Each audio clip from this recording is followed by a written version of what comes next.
तो दोस्तों पार्ट 1 में आपने देखा कि अमित को पछतावा हो रहा है। अब आगे की कहानी में आप देखेंगे कि पूजा अपने पिता से रोकर बोलती है, मेरा परिवार टूट रहा है।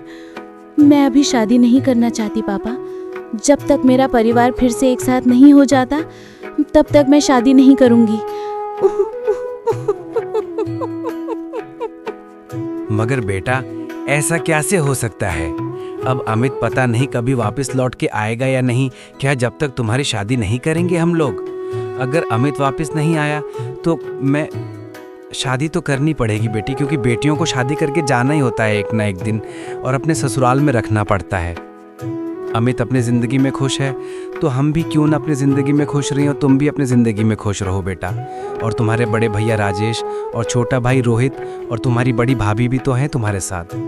अभी लड़के के पिता का फोन आ जाता है और धर्मपाल जी बोलते हैं कि नमस्ते भाई साहब, और ठीक से पहुंच गए थे आप लोग घर और खाना पीना हो गया? अरे हाँ धर्मपाल जी, हम सब लोग ठीक से पहुंच गए हैं और खाना पीना भी हो गया है। मैंने इसलिए कॉल किया है कि हमारे बेटे को आपकी पूजा बहुत पसंद आ गई है और हमें भी आपकी बेटी पूजा बहुत पसंद आ गई है। आप भी बता दीजिए क्या आपको हमारा बेटा पसंद है, और अपनी बेटी से भी पूछ लीजिए क्या उसे पसंद है लड़का। हाँ भाई साहब, हमें तो आपका बेटा बहुत पसंद है और पूजा को भी पसंद है, तो फिर रिश्ता पक्का समझिए। ठीक है भाई साहब, मैं पंडित जी से शादी का मुहूर्त निकलवा लेता हूँ, फिर आपको बताता हूँ। ठीक है भाई साहब, नमस्ते। अरे मिठाई ले आओ सरला जी, और मुंह मीठा करो, पूजा का रिश्ता तय हो गया है। लड़के को पूजा पसंद आ गई है, कुछ दिनों में इसका ब्याह हो जाएगा। लड़के के पिताजी पंडित जी से शादी की तारीख निकलवा रहे हैं। दिन बीत जाते हैं और एक दिन अमित लौटा ही था। पक पक इंजन बोल रहा है, पक पक इंजन बोल रहा है। पटरी थर थर काप, कहाँ रुक जाएगी गाड़ी। आके मन ये मेरा पूछे, इंडियन रुक जाए इंजन रुक जाए। मुझसे आके खाओ हिचकोले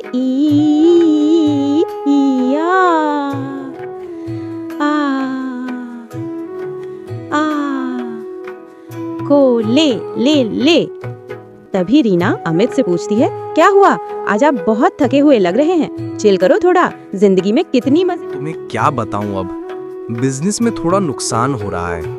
तभी उसके पास मैनेजर का फोन आता है और मैनेजर बोलता है कि अमित सर, कंपनी में आग लग गई है। इतना सुनते ही उसे हार्ट अटैक आ जाता है। अरे क्या हुआ अमित?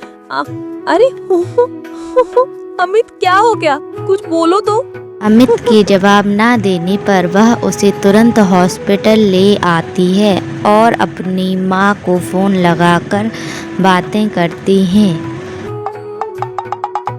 हेलो माँ, अमित को हार्ट अटैक आया है और मैं हॉस्पिटल में हूँ। इलाज के लिए 10 लाख रुपए मांग रहे हैं। कुछ मदद हो जाती तो बहुत अच्छा होता।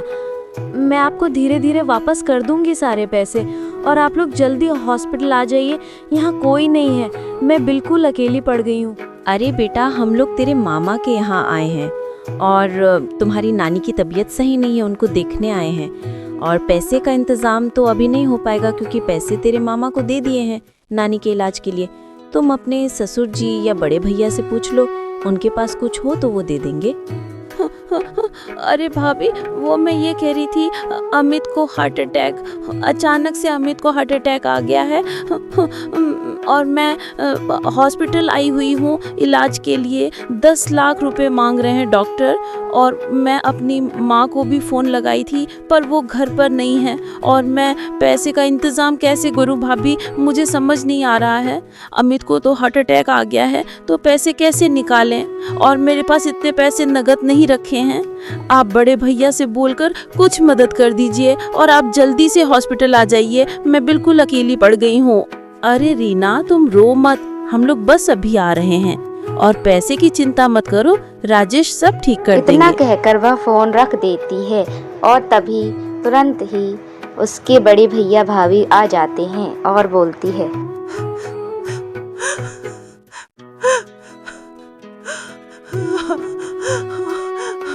देखो ना भैया भाभी, क्या हो गया है अमित को पता नहीं। ऐसा क्या सुन लिया जो सीधा हार्ट अटैक आ गया। अमित काम से लौटकर घर आए थे और मैंने उनसे पूछा कि क्या हुआ है। हमें तब भी बता रहे थे कि काम में बिजनेस थोड़ा लॉस चल रहा है, और अचानक से मैनेजर का फ़ोन आ जाता है। अमित मैनेजर से बात कर ही रहे थे और बोलते हैं, क्या बोल रहे हो, और हार्ट अटैक आ गया और मुझे तुरंत हॉस्पिटल लाना पड़ा।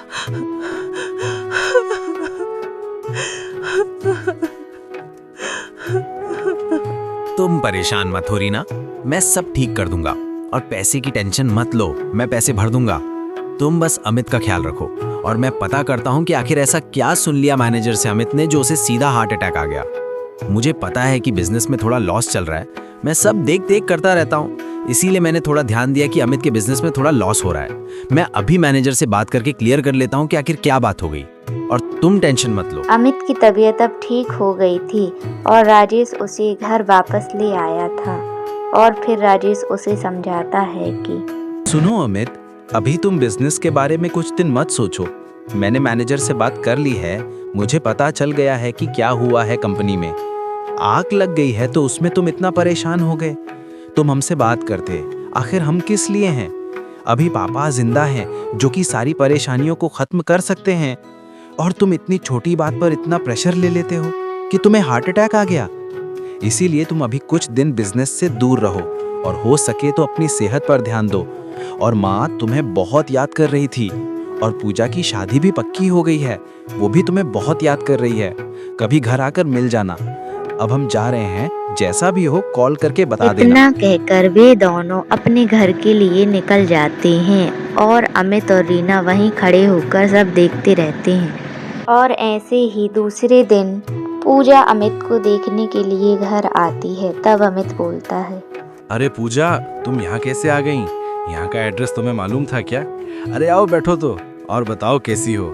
तभी पूजा अमित से बोलती है कि हाँ भैया, मैं यहाँ आपसे मिलने आई हूँ और मुझे यहाँ का पता बड़े भैया ने बताया है, और मैं आपकी तबीयत देखने आई हूँ। आपको हार्ट अटैक आया था, इसीलिए मैंने सोचा कि आपसे मिल आऊं। आखिरकार आप तो हमसे मिलने नहीं आ पाएंगे, और कुछ दिनों के बाद तो मैं भी आपसे मिलने नहीं आ पाऊंगी। मेरी शादी पक्की हो गई है, इसीलिए आज मैं आपसे आखिरी बार मिलने आई हूँ। और आपकी तबीयत कैसी है? मैं यहाँ ज्यादा देर नहीं बैठूंगी, क्योंकि मैं पापा की गाड़ी लेकर आई हूँ और मैं उनको ये बोलकर आई हूँ कि मैं मार्केट से आ रही हूँ, इसीलिए मैं अभी निकल रही हूँ। टाइम मिले तो आ जाना कभी घर मिलने के लिए। बाय भैया, मैं जा रही हूँ। इतना बोलकर पूजा वहाँ से चली जाती है। और फिर अमित और रीना बैठकर बातें करते हैं कि देखा तुमने, ये सब तुम्हारी वजह से हो रहा है। अगर तुम मुझे घर छोड़ने के लिए मजबूर ना करती तो आज मुझे ये दिन नहीं देखने पड़ते कि मैं अपने घर वालों से बात करने में तक झिझक रहा हूँ। अब मुझे नहीं लगता कि मैं वापस कभी अपने घर जा पाऊंगा, और इसके जिम्मेदार सिर्फ और सिर्फ तुम हो। अरे पर इसमें मेरी भी क्या गलती है? मुझे मेरी माँ ने जैसा जैसा बोला मैं वैसा वैसा करती गई, और मुझे क्या पता था कि ज़रूरत के समय पर मुझे मेरी माँ ही धोखा दे देगी। वो तो अच्छा हुआ जो मेरे बड़ी भाभी को फ़ोन लगा लिया, तो आज तुम मेरे सामने जिंदा बैठे हुए हो और मुझसे बातें कर रहे हो। मुझे बहुत शर्मिंदगी हो रही है कि मेरे कारण तुम अपने परिवार से दूर हो गए हो, मगर अभी ज़्यादा देर नहीं हुई है अमित, अभी भी समय है, हम अपने घर लौट सकते हैं। अभी भी ज़्यादा समय नहीं हुआ है। अगर तुम चाहो तो हम आज ही ये घर छोड़कर वापस अपने घर चलते हैं, जहाँ हमारा पूरा परिवार हमारा इंतज़ार कर रहा होगा, या शायद इंतज़ार ना भी कर रहा होगा, फिर भी हम आखिर उनके परिवार के सदस्य हैं, हमारा भी हक बनता है उस घर पर। इसीलिए मैंने तो सोच लिया है कि हम आज ही अपने घर चलेंगे।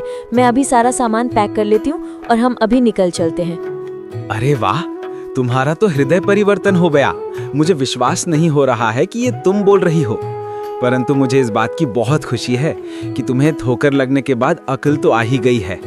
आखिरकार तुम्हें इस बात का अंदाजा तो लग ही गया है कि हमारे परिवार के अलावा कोई हमारा साथ नहीं देगा।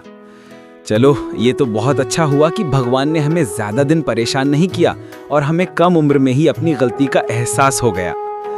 चलो अब जल्दी से हम बाहर निकलते हैं। अच्छा हाँ, हम लोग घर जा रहे हैं, तो तुम्हारा सामान तो ड्राइवर ले ही आएगा ना? हाँ हाँ हाँ हाँ। और फिर वे दोनों मुस्कुराते हुए उस घर से अपने घर के लिए निकल जाते हैं और जैसे ही वे दोनों घर पहुंचते हैं तो सामने उन्हें मम्मी पापा खड़े दिखाई देते हैं। रीना तुरंत उनके पैर पकड़ लेती है और मम्मी जी के साथ अंदर चली जाती है। यह सब नज़ारा देखकर सरला जी की आंखों में आंसू आ जाते हैं और वह बहू को लेकर अपने कमरे की तरफ चली जाती हैं। और अमित भी पिताजी को देखकर बहुत खुश हो जाता है और धर्मपाल जी की खुशी का तो ठिकाना ही नहीं रहता है। और दूसरे ही दिन सगाई की तारीख पक्की करने के लिए लड़के वाले घर आ जाते हैं और हॉल में सभी लोग सगाई की तारीख पक्की करने के लिए इकट्ठा हो गए थे। तभी अमित की नज़र लड़के की तरफ जाती है और उसका पूरा मुंह लाल हो गया था तथा उसका मुंह खुल जाता है और वह अचंभित होकर देखता है। और जैसे ही लड़के की नज़र अमित की तरफ जाती है वह बिल्कुल चौंक जाता है और उसका मुंह फटा का फटा रह जाता है और वह एकटुक देखता है। सभी लोगों के जाने के बाद अमित खुद से बातें करता है कि अरे या तो वही, हाँ या तो वही है जिसको मैंने मुंबई में लड़कियों के साथ शादी करने के लिए गिरफ्तार कराया था। हाँ मुझे सब याद आ रहा है। या तो वही लड़का है जो कि अपनी नकली मम्मी पापा को लेकर लड़कियों से शादी करता है और फिर उनकी सारी जायदाद अपने नाम करा लेता है और लड़की को बहुत परेशान करके मार डालता है। अगर यह मेरी पूजा से शादी करेगा तो अच्छा नहीं होगा। मुझे सब कुछ पापा से बताना चाहिए। तभी धर्मपाल जी आ जाते हैं। वो पिताजी, मैं कुछ कहना चाहता हूँ। पता नहीं आप इसे सही समझेंगे या गलत, क्योंकि मैं अभी दूसरे घर से लौटा हूँ, इसीलिए, परंतु आप मुझे अपना समझकर मेरी बातों पर ध्यान दीजिए। वो जो लड़का हमारी पूजा से शादी करने के लिए आया था वो एक क्रिमिनल है। वो लड़कियों से शादी करता है और फिर उनको टॉर्चर करके उनकी जायदाद हासिल कर लेता है और फिर लड़कियों को मार देता है। और जो उसके मम्मी पापा आए हुए थे ना, वो भी उसके सगे मम्मी पापा नहीं हैं। उसने बहुत साल पहले अपने मम्मी पापा का मर्डर कर दिया था और अब नकली मम्मी पापा को लेकर लड़कियों से शादी करता है। मैंने उसे मुंबई में गिरफ्तार कराया था, पता नहीं वो जेल से कैसे छूट गया। अरे बेटा, तुमने बहुत अच्छा किया जो मुझे ये सब बता दिया। मुझे थोड़ा थोड़ा शक तो हो रहा था उनकी बातों से कि पहली बार में ही वो हमारी पूजा के लिए इतनी तारीफ कर रहे थे, लेकिन अभी भी ज़्यादा देर नहीं हुई है। वो तो अच्छा हुआ जो समय पर तुम हमारे घर वापस आ गए और तुमने मुझे इसकी सारी पोल पट्टी बता दी। अब मैं बिना देर करते हुए इंस्पेक्टर को फ़ोन लगाता हूँ और उन्हें अभी घर बुलाता हूँ और उनको सारी बातें बताता हूँ। हेलो, हाँ इंस्पेक्टर साहब बोल रहे हैं? वो मैं ये कह रहा था कि मुझे बहुत ज़रूरी काम है, आप हमारे घर आ सकते हैं? तो अभी आ जाइए वरना बहुत देर हो जाएगी। मेरे घर में एक क्रिमिनल रिश्ता लेकर आया था जिसके लिए मैंने आपको फ़ोन लगाया है। आप जल्दी से घर आ जाइए, मैं आपको सारी बात सामने से बताऊंगा। ये सब बातें फ़ोन पे समझ में नहीं आएंगी। ठीक है, मैं रखता हूँ। अरे आइए इंस्पेक्टर साहब, मैंने आपको इसलिए बुलाया है कि जो लड़का मेरी पूजा को देखने के लिए आया था, उस लड़के को अमित ने कुछ साल पहले मुंबई पर गिरफ्तार कराया था। वो लड़कियों से शादी करता है और उनकी जायदाद लेता है और लड़कियों का मर्डर कर देता है।